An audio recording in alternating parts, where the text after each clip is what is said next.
Yellowstone's lowest-rated episodes confirm the harshest reality about Taylor Sheridan's show without Kevin Costner. There's a harsh reality about Yellowstone's lowest-rated episodes, proving Kevin Costner's prowess in Taylor Sheridan's modern Western TV show.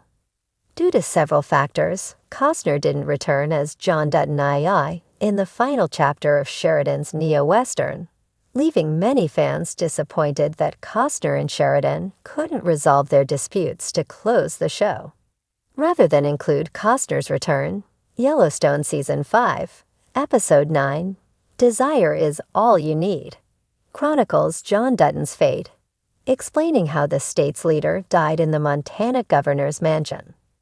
After John Dutton dies in Yellowstone Season 5, Episode 9, the back half of the season focuses on John's children. While Beth, Kelly Riley, and Case, Luke Grimes, had complete endings, Season 5 faltered without John Dutton, and its ratings reflect this. While there are hints in plain sight that John Dutton was always supposed to die in Yellowstone, Costner's exit forced John's death to happen in the premiere. This then clouded the series with divisive flashbacks necessary to bridge the gap between Part 2 and the previously aired Part 1, while lacking a powerhouse performance. Of all 5 seasons, Yellowstone Season 5, Part 2 contains 3 of the lowest-rated episodes of the entire show, according to IMDb.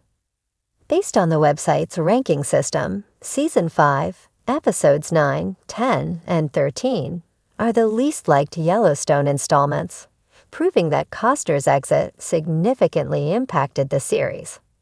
The numbers suggest fans agree that Yellowstone Season 5, Episode 9 is one of the worst episodes of the flagship series. Costner's character dies in Episode 9, and the ratings imply that viewers disliked how Sheridan handled the departure. Yellowstone viewers didn't care for Yellowstone Season 5, Episode 10, The Apocalypse of Change, either. It features a lengthy flashback to Texas that confuses the timeline in the first half of the episode. The segment perfectly shows how Yellowstone's final season struggles with pacing, spending too much time on trivial moments and too little on the central plot.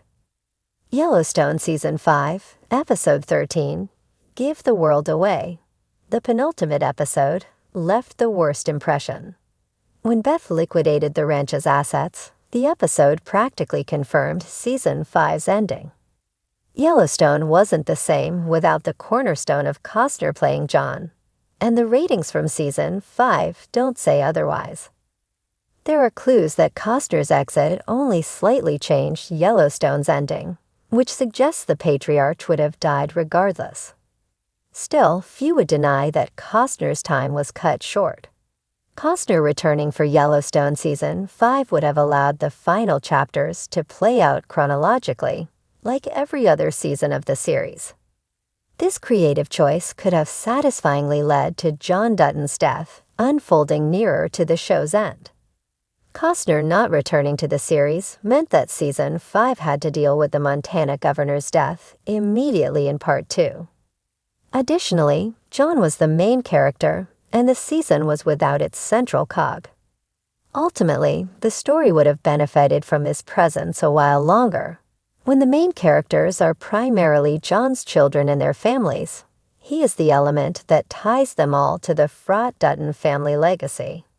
While his character wasn't everyone's favorite, Costner's John Dutton was the soul of the neo-Western, and his exit affected more than just his family's outcome. Despite all the understandable disappointment due to Costner's exit, Yellowstone Season 5, Part 2 still works. Beth and Case have some of the best stories in Season 5, Part 2, which was important since the characters rose to prominence after their father's death. While Kelly Riley and Luke Grimes were always central cast members, they typically took a backseat to Costner. In the final chapter, Beth and Case's stories are the most vital part, with storylines like Case's freedom from the ranch, filling out Yellowstone's ending cathartically.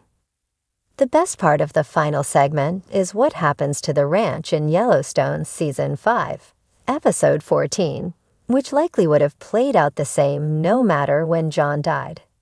Case sells the land to the Broken Rock tribe following his father's death, which allows his family to move on from the burden of protecting the ranch, while restoring it to the indigenous stewards. The end of Yellowstone Season 5 was predetermined on a different Sheridan show, so luckily, John's death still factored into the conclusion, making for a full-circle ending. Yellowstone's success is a testament to Taylor Sheridan's ability to blend rugged storytelling, morally complex characters, and sweeping landscapes into a modern television epic. Yet even juggernauts stumble, and Yellowstone's lowest-rated episodes expose a harsh reality. The show's magic dims significantly without Kevin Costner's John Dutton anchoring the narrative. For fans, Costner's portrayal of the grizzled patriarch is synonymous with Yellowstone itself. His nuanced performance provides the moral fulcrum around which the chaotic lives of the Dutton family revolve. As such, the episodes where Costner's presence is minimized or absent shine a glaring spotlight on the show's vulnerabilities. These dips in quality and audience reception highlight critical flaws that Sheridan's storytelling struggles to mask when its cornerstone is missing. The weight of legacy. John Dutton is not merely a character. He is the embodiment of Yellowstone's central conflict, a man fighting tooth and nail to preserve a way of life against modern encroachments. His gravitas anchors the show's sprawling ensemble, lending coherence to a narrative that often threatens to spiral into melodrama. Without him, Yellowstone risks losing its thematic compass. Episodes that sidelined or omitted Costner inadvertently stripped away this vital element, leaving audiences adrift in a sea of subplots.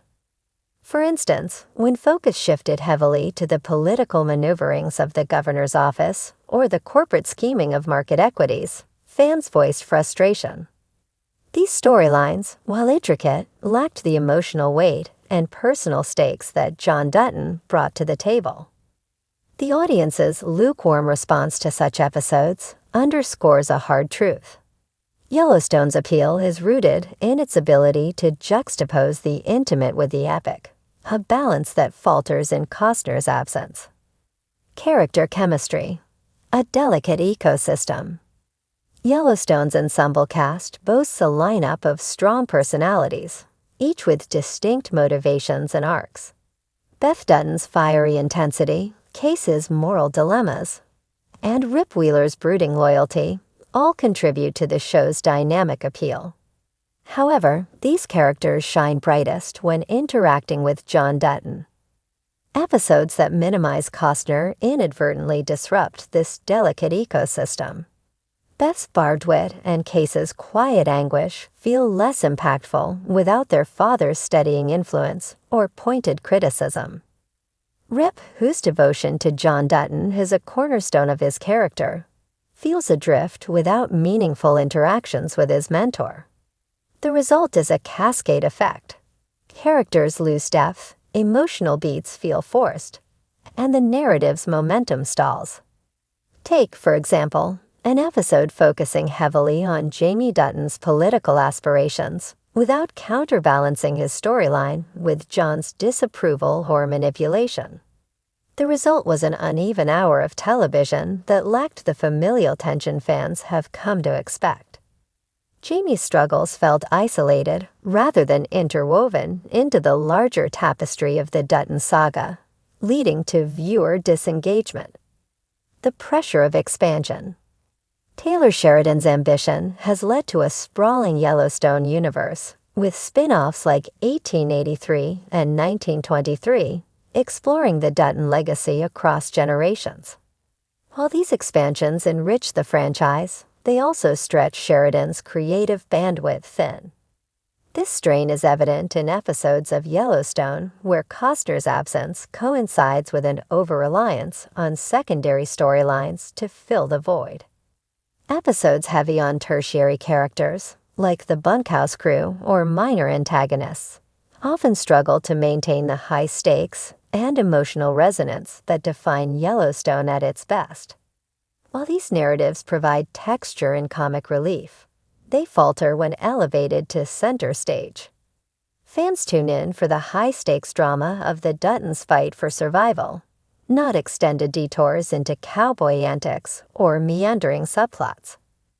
The lowest-rated episodes highlight this imbalance, as audiences voiced frustration over the lack of forward momentum and meaningful character development. Sheridan's penchant for world-building, while admirable, sometimes comes at the expense of narrative focus, especially when Costner's grounding presence is absent. Visual grandeur versus narrative substance. Yellowstone's stunning cinematography has always been a hallmark of the series, transporting viewers to the rugged beauty of Montana's wilderness. However, even breathtaking visuals cannot compensate for a lack of narrative substance. Episodes where Costner's John Dutton is absent often lean heavily on the show's aesthetic strengths, using sweeping shots of ranch life and dramatic landscapes to fill the void.